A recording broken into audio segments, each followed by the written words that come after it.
e eu não quero mais. Tenho alegria e também não tenho paz. Subindo eu vou, subindo eu vou, subindo eu vou, buscar a coroa que Jesus me preparou. Louvado seja Deus, nós estamos louvando o nosso Deus. Graças a Deus. Amados, nos diz a palavra de Deus aqui, a mensagem que lemos, 12, 14, da carta de Paulo aos Hebreus. E assim diz a palavra do Senhor: segue a paz com todos e a santificação, sem a qual ninguém verá o Senhor. Nós sabemos que nós que servimos a Deus somos crentes em Cristo Jesus. A Bíblia diz que nós não devemos seguir a paz só com os nossos próprios irmãos, aqueles que nós saúdamos com a paz do Senhor, são os irmãos, mesmo que seja do mesmo ministério ou de outro ministério, somos da linhagem celestial. Uma vez já recebemos Jesus como nosso Salvador e chamamos dele irmãos. Nós somos a Irmandade porque nós temos a nossa casa material, onde nós habitamos, mas nós temos a casa espiritual, que é essa casa onde nós todos reunimos, e somos irmãos em Cristo, filhos de um só Pai, gerado não de homem nem de mulher, mas gerado pela palavra, pela obediência a Deus.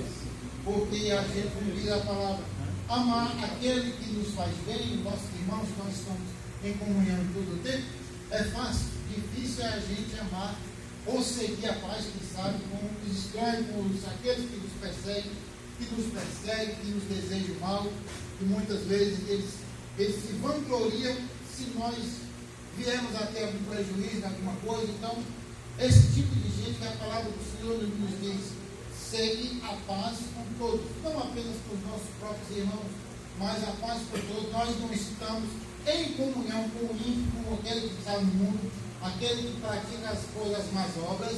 Nós não estamos em comunhão com ele, mas devemos seguir com ele a paz. No nosso trabalho, a gente divide espaço com várias pessoas de todo tipo, pessoas evangélicas, pessoas de outras denominações, pessoas de outros credos religiosos. A gente tem que respeitar cada um deles, seguir com ele a paz para viver no mundo. Ele disse: a minha paz vos dou, não como o mundo a dá.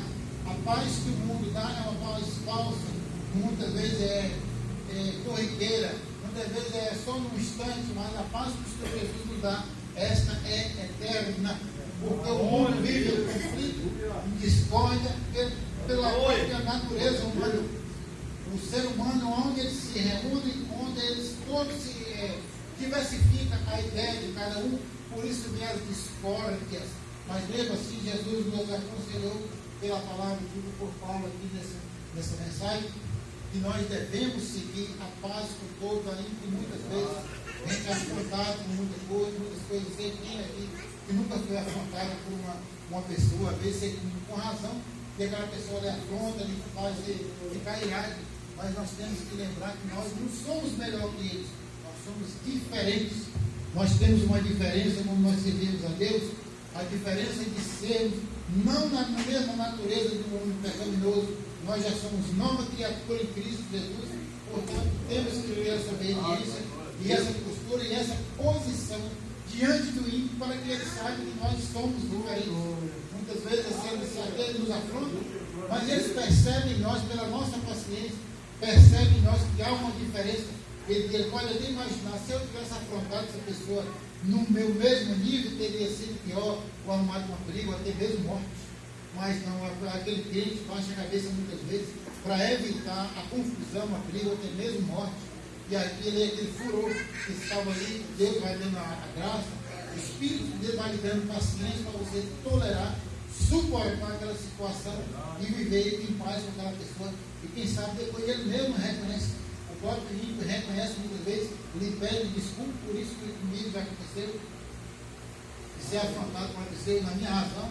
Ele falou o que quis falar, o que bem quis falar, no meio de pessoas, no inverno no meio de pessoas. Eu fiquei quieto, eu sabia que eu tinha uma postura, não era de ser melhor que ele, mas diferente dele. E ele veio mais tarde me pedir desculpa. Hoje eu nem aqui, mas quem sabe se ele tivesse afrontado uma pessoa, alguns que eu conheço por ele, pediram misericórdia, pela metade do que ele me falou, eu já teria morrido, eu sei que já. porque é aquele tipo de gente que, digo uma coisa, não leva desaforo para casa. São duas coisas que o crente tem que ser: levar desaforo para casa e engolir sapo.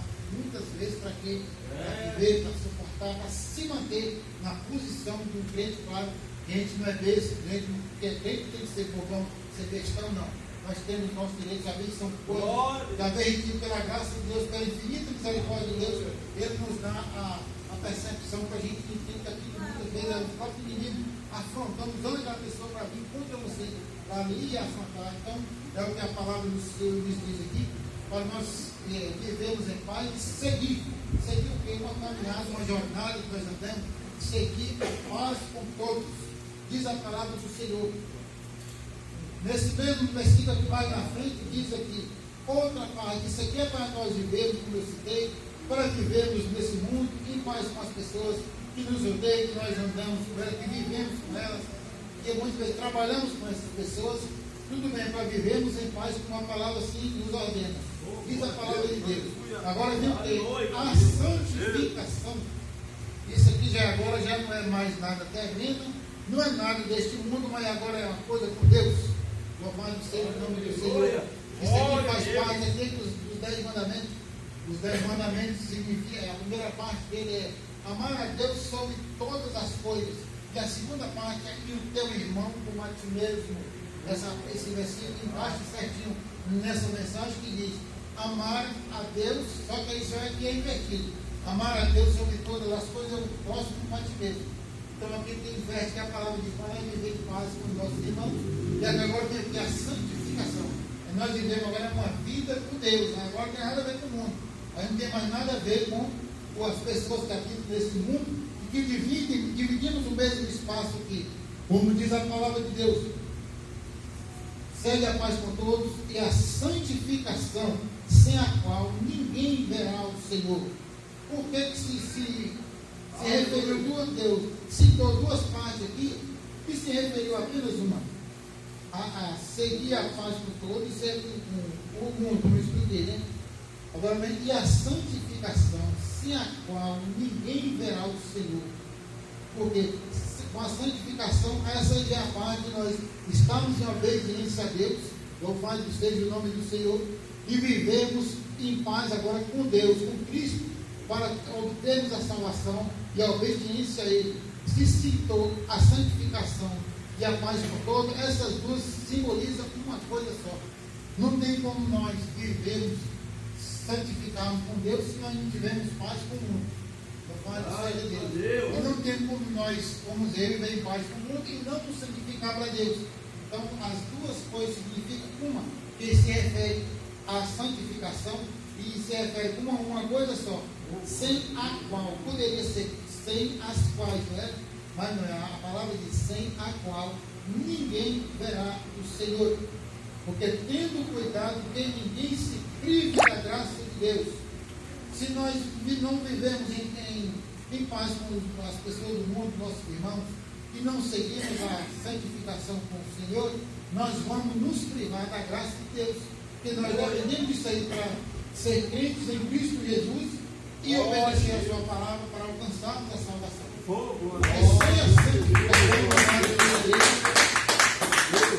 A santificação é um parâmetro espiritual que Deus deixou para nós andarmos alinhados com as palavras do Senhor Jesus, com aquilo que Ele nos ensinou.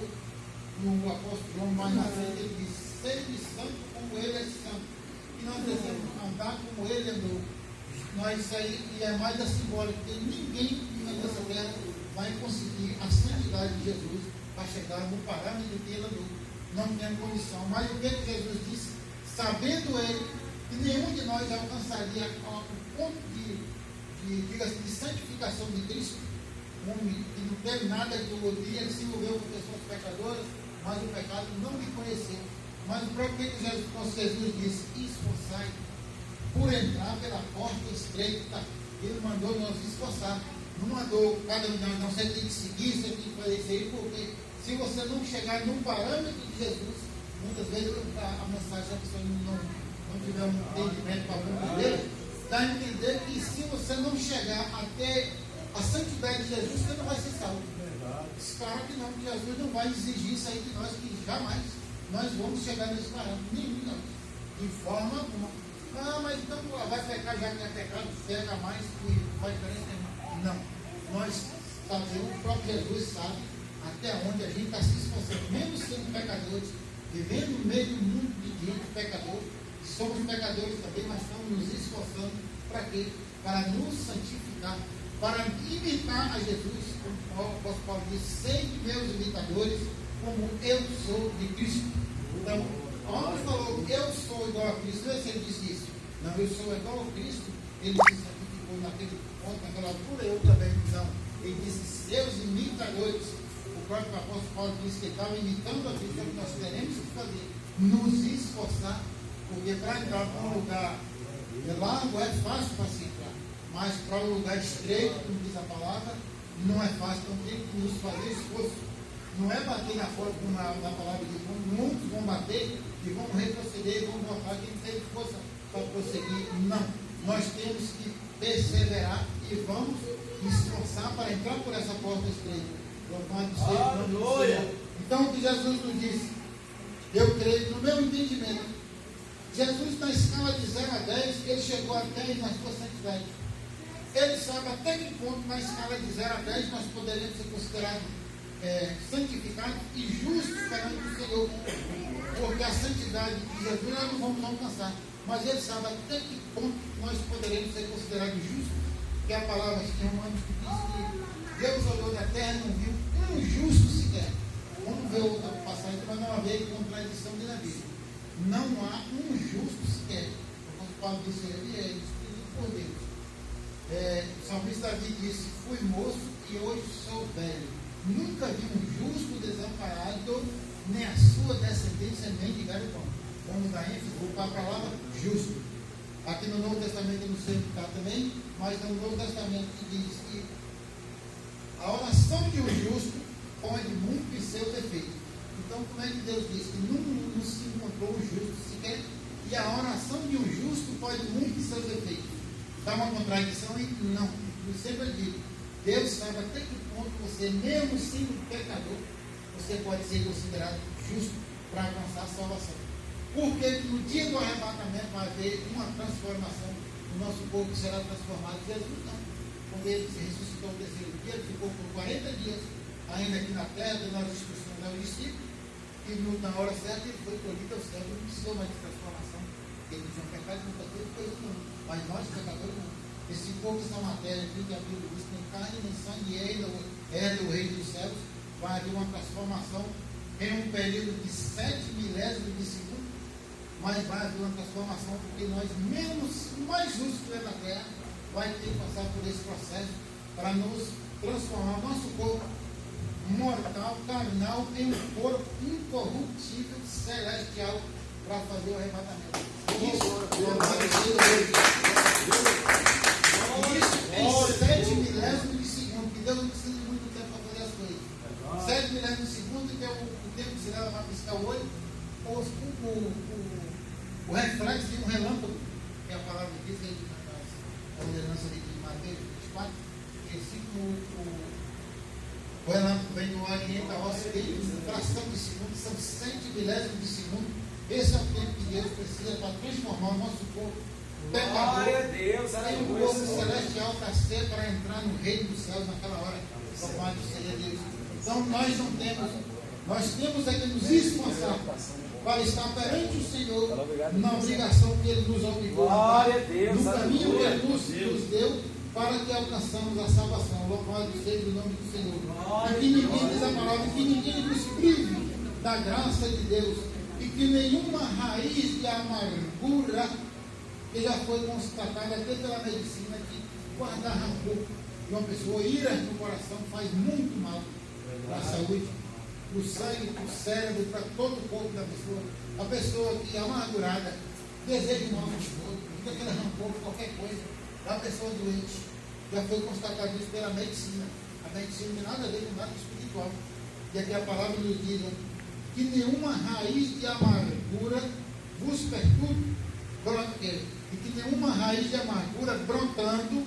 O porquê brotando? Pode surgir de uma hora para outra, você tem uma discussão com alguém, uma briga, alguma coisa, ou qualquer motivo que alguém fez, vai brotar no nosso coração uma raiz de amargura, uma raiz de vingança.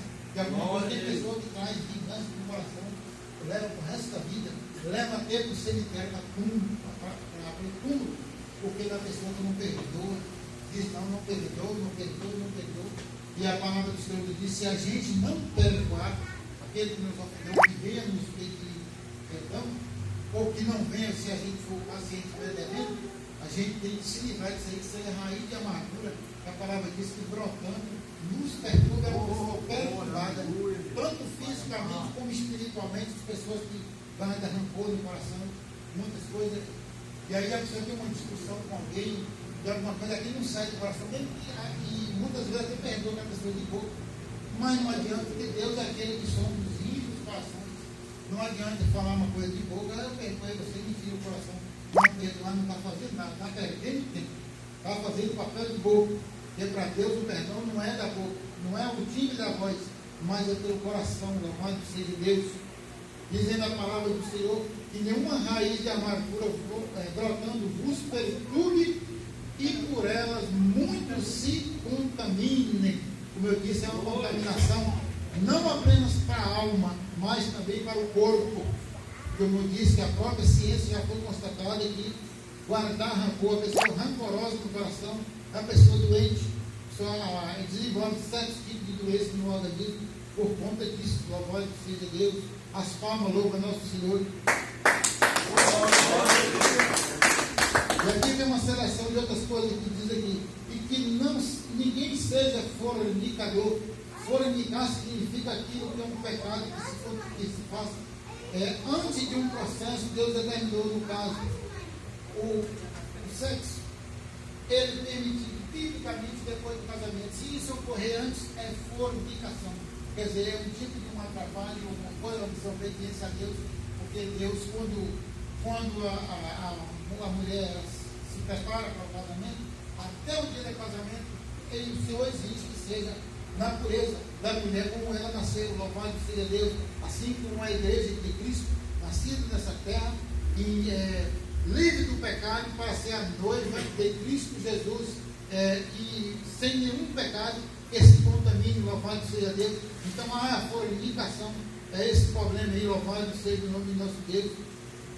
E como se fosse a própria igreja, se ela entrar também numa situação de pecado e tiver a combinação daquele que é o líder, que não prega, que não ensina, que não traduz aquilo que é a Bíblia, para não instruir acerca do pecado, já é fornicação também. E no dia que o noivo voltar, essa noiva vai estar contaminada e certamente não vai subir. Nós temos exemplo disso na passagem das 10 vídeos, lá de 25 de Mateus. Louvado seja o nome do Senhor. Aí, como dizem, que é uma